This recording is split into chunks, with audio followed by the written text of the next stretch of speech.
Hello friend, कैसे हैं आप सब। उम्मीद करती हूँ आप सब अच्छे होंगे। मैं भी अच्छी हूँ। तो मैं सुनीता स्वागत करती हूँ एक और न्यू वीडियो में। आज मैं फिनिशिंग लाने के कुछ तरीके बताऊंगी, तो वीडियो को ध्यान से पूरा ज़रूर देखिएगा। फिलहाल मेरी वीडियो बहुत ही कम आ रही है, तो उसका रीज़न ये है कि अभी जो मेरे बच्चे हैं ना, उनका न्यू न्यू एडमिशन हुआ है ना, तो थोड़ा सा समय मेंटेन करने में समय लग रहा है। टाइमिंग उनका जो मेंटेन नहीं हो पा रहा है ना, उसी चक्कर में मेरा वीडियो भी नहीं आ पा रहा। कि बहुत सारा हो जाता है ना कि हमें जल्दीबाजी करना पड़ता है। इसका देखो, तो यहाँ फ़िलहाल देख सकते हैं जो सूट आए हैं, तो ये सिलाई के लिए आए हैं। और पहले सूट आए थे तो उनको पसंद आ गए थे, तो फिर उन्हें दोबारा दिए हैं। ऑनलाइन से कपड़े मंगाए हैं। मैं तो कभी नहीं ये पीसेस वाले कपड़े मंगाती हूँ, तो मुझे इतना नॉलेज नहीं है। मैं सिले हुए कपड़े ही मंगाती हूँ। बच्चे दोनों आ चुके थे स्कूल से, तो फिर मैंने उनको कपड़ा वपड़ा उनका खोला और चेंज किया। फिर उनका मतलब उनको कुछ खिलाया और उनसे मैंने बोल दिया कि अभी आप सो जाओ, क्योंकि शाम को ट्यूशन जाती है बड़ी वाली बेटी, तो फिर वो शाम को सो जाती है। मेरे दोनों बच्चों की आदत है ना कि दिन में उन्हें थोड़ा ना थोड़ा सोना ही है, नहीं तो फिर वो शाम को अपने आप ही सो जाते हैं, तो उनको ज़बरदस्ती सुलाना पड़ता है। तो फिर मैंने उनको सुला दिया है और यहाँ मैं कपड़े कटिंग करने के लिए आ गई हूँ। तो अभी मेरा फिक्स टाइम नहीं हो पा रहा है और मैं बहुत ज़्यादा मैनेज कर रही हूँ, लेकिन नहीं हो पाता है। तो फिर बहुत ज़्यादा मैं परेशान नहीं होती हूँ।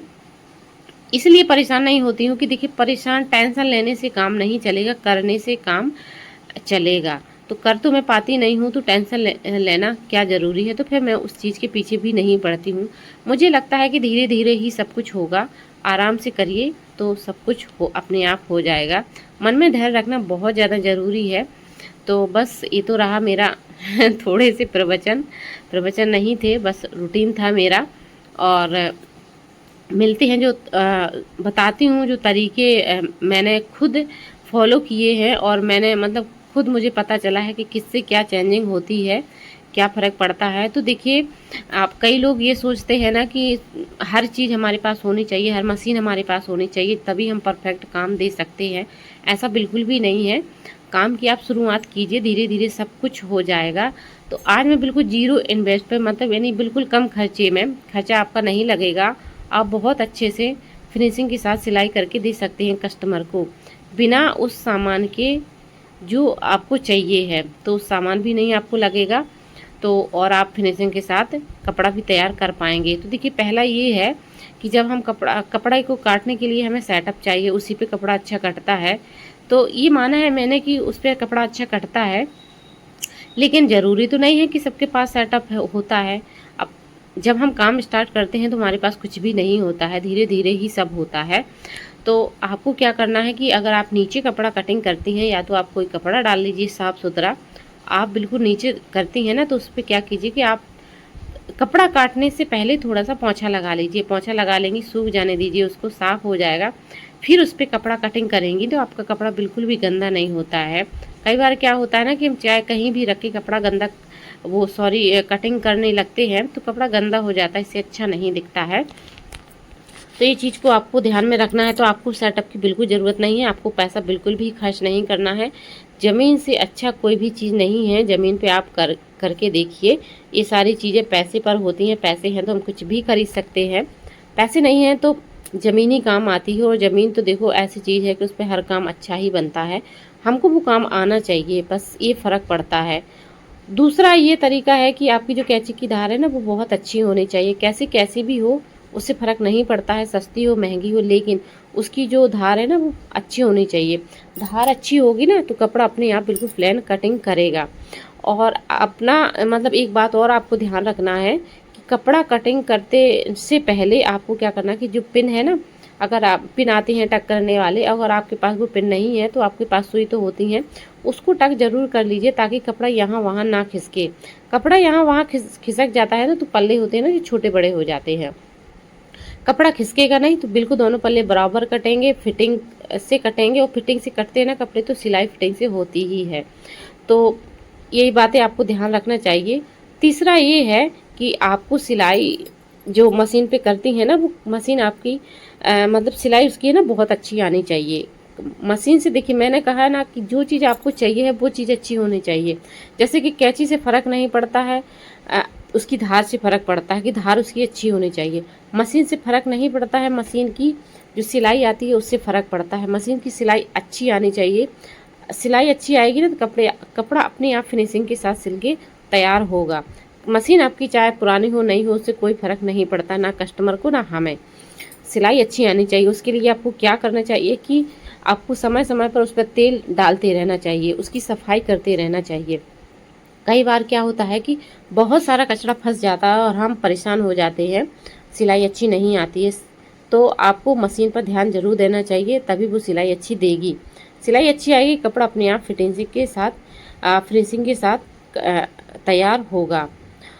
चौथा ये है कि आपका जैसे चौक का आप निशान लगाती हैं तो चौक को बार बार मत फेरिए। जितना बार आप चौक फेरोगी उतना मोटा निशान होगा। मोटा होगा तो आपको समझ में नहीं आएगा इसको कैसे काटा जाए। जहाँ तक हो सके तो आप चौक को एक ही बार में जो निशान लगाती हैं वो लगाना सीखिए। उसके लिए अगर आपको नहीं आता है आप बार बार प्रैक्टिस कीजिए। आप कपड़े को ज़्यादा समय तक रखिए, ज़्यादा समय में सिलिए। अगर आप शुरू में सिलाई करती हैं तो आप जल्दीबाजी बिल्कुल भी मत कीजिए।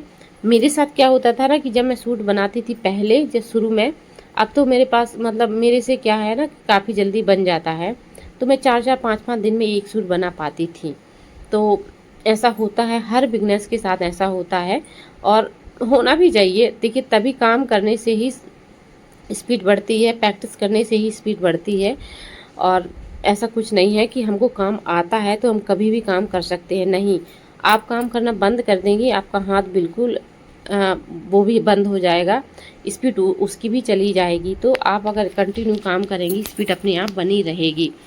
तीसरी बात ये होती है कि पांचवी ये होती है, ये तरीका है कि आपको क्या करना है ना कि जब सिलाई करके कपड़ा सिलते हैं ना हम, तो उसमें आपको जो धागा यहाँ वहाँ निकल जाता है ना, उस धागे को आप साथ ही साथ कट कर दीजिए तो सही रहता है। नहीं तो कहीं कहीं हम भूल जाते हैं धागा और जल्दीबाजी में कस्टमर को कपड़ा दे देते हैं, तो उससे भी काफ़ी प्रभाव पड़ता है। फिर कस्टमर हमें टोकते हैं कि आपने ऐसा नहीं किया, ऐसा किया है, जल्दीबाजी में आपने कपड़ा मेरा बनाया है। उसको लगता भी है कि कपड़ा बहुत जल्दीबाजी में बना है। तो उस चीज़ों का आप ज़रूर ध्यान रखिए, साथ ही साथ कटिंग करते जाइए। छोटा बड़ा कपड़ा होता है ना तो उसकी भी साथ ही साथ कटिंग करते जाइए, तो कपड़ा अपने आप फिनिशिंग के साथ तैयार होगा। और वो भी है कि कई कस्टमर ऐसे होते हैं ना कि इंटरलॉक की मांग करते हैं कि अंदर से हमें इंटरलॉक चाहिए। अब आप सोचेंगे कि हमारे पास तो इंटरलॉक की मशीन ही नहीं है, हम कैसे इंटरलॉक करके दे सकते हैं। तो देखिए मशीन होना ज़रूरी तो नहीं है, हर किसी के पास मशीन ही होती है। ये काम आप छोटा मोटा काम है, ये आप बाहर जाके भी करवा सकती हैं। तो अगर आप सिलाई करती हैं तो आपको क्या करना है कि बाहर जाके आपको इंटरलॉक करवा लेना है। उससे क्या होता है ना कि अंदर बहुत फिनिशिंग से कपड़ा तैयार होता है और उसके रेसे भी नहीं निकलते हैं। रेसे निकले रहते हैं ना, उससे भी अच्छा नहीं दिखता है कपड़ा। तो उसके लिए क्या होता है ना कि जो ऐसे वाले कपड़े जैसे मैं काट रही हूँ ना, ऐसे कपड़े में ज़्यादा रुआ जो निकलते हैं ना, रेसे ज़्यादा निकलते हैं। कॉटन का कपड़ा है उसमें कम निकलता है। तो इन कपड़ों में आपको हमेशा करवा के देना चाहिए, उससे कस्टमर खुश हो जाता है। अगर आप जितना वो बोले उससे थोड़ा सा एक्स्ट्रा काम आप करके देंगे ना तो कस्टमर बहुत ज़्यादा खुश हो जाता है। और मैं तो करती हूँ कुछ ना कुछ एक्टिविटी में उसमें कर देती हूँ कपड़े में। अगर उसमें होने की होती है तो, नहीं होने की होती है तो ठीक है, लेकिन अगर मुझे लगता है कि यहाँ इसमें हो जाएगा तो मैं एक्स्ट्रा काम कर देती हूँ थोड़ा बहुत, तो कस्टमर खुश हो जाता है। ऐसा ही मेरे साथ हो रहा है। तो यहाँ देख सकते हैं आपकी मैं बातें करते करते मेरी सूट की कटिंग भी हो गई है और अभी मैं ये दिन में ही कट कर रही हूँ, तो ये मैं बना दूँगी। काफ़ी कपड़े हो गए हैं, जैसे कि 2-3 दिन मैंने बिल्कुल भी काम नहीं किया है तो काम पीछे हो जाता है और समय आपको कस्टमर से ज़्यादा लेना चाहिए। तो देखिए बहाना तो आपको बिल्कुल भी बनाना नहीं है। कई लोग क्या है ना कि बहाना बनाते हैं, अरे मेरे पास तो ऐसी चीज़ नहीं है, मैं कैसे काम को स्टार्ट करूं। तो नहीं, आपको जो भी आपके पास सामान है आपको काम स्टार्ट कर देना है, धीरे धीरे सब हो जाएगा। काम तो आपको आना चाहिए ना। अब आपको काम ही नहीं आ रहा है, आप कितना भी सेटअप बना लीजिए, कितना भी सामान रख लीजिए, हर चीज़, आपको वो मशीन चलानी नहीं आएगी तो आप काम कैसे कर पाएंगी। भले ही आपने रख ली है वो, तो आपको वो काम आना चाहिए। जब आपको वो काम आने लगेगा तो वो अगर चीज़ आप खरीदेंगी ना, कुछ भी सामान, तो खुशी भी उसकी होती है, अच्छा भी लगता है। नहीं तो फिर हमें लगने लगता है अरे हमसे तो बनता ही नहीं है, फिर हमें वहाँ वहाँ पूछना पड़ता है। तो इससे अच्छा है आप काम स्टार्ट कर दीजिए। आपके पास जो भी सामान है धीरे धीरे आप सीख जाएंगे, सारा सामान आपके पास आने लगेगा, आ भी जाएगा, आप खुद ही ले लोगी। देखिए सभी लोग पैसा ऐसे इन्वेस्ट नहीं करते हैं, जब वो काम करते हैं उसी से जो पैसा कमाते हैं फिर उसी काम में वो पैसा खर्च करते हैं, ऐसे पैसे कोई खर्च नहीं करता है। तो बहाना तो आप बिल्कुल भी मत बनाइए कि हमें सिलाई स्टार्ट करनी है, हमारे पास ये नहीं है वो नहीं है। काम स्टार्ट कीजिए आप। जब तक बहाना बनाते रहेंगे आप बिल्कुल सक्सेस नहीं होंगे, ना ही कुछ कर पाएंगे ज़िंदगी में। तो भाई मैंने तो काम अपना स्टार्ट कर दिया है, धीरे धीरे मैं करती जा रही हूँ। काम मैं बहुत ज़्यादा अभी कम कर पा रही हूँ, टाइम मेरा मैनेज नहीं हो पा रहा है। तो कैसा लगा फ्रेंड हो जाएगा वीडियो? अच्छा लगा हो तो कमेंट करके ज़रूर बताना, और वीडियो को लाइक एंड चैनल को सब्सक्राइब करना बिल्कुल भी मत भूलिएगा। सब्सक्राइबर मेरे बिल्कुल भी नहीं बढ़ रहे हैं, मुझे नहीं पता क्या हो रहा है, लेकिन मैं मेहनत बराबर करूँगी और करती रहूँगी, चाहे मुझे मेरा सब्सक्राइबर बढ़ें या ना बढ़ें, बस मेरी मेहनत जारी रहेगी तो रहेगी। इससे मुझे फ़र्क नहीं पड़ता है और शायद पड़ना भी नहीं चाहिए। तो बस मिलते हैं नेक्स्ट वीडियो में। Bye bye.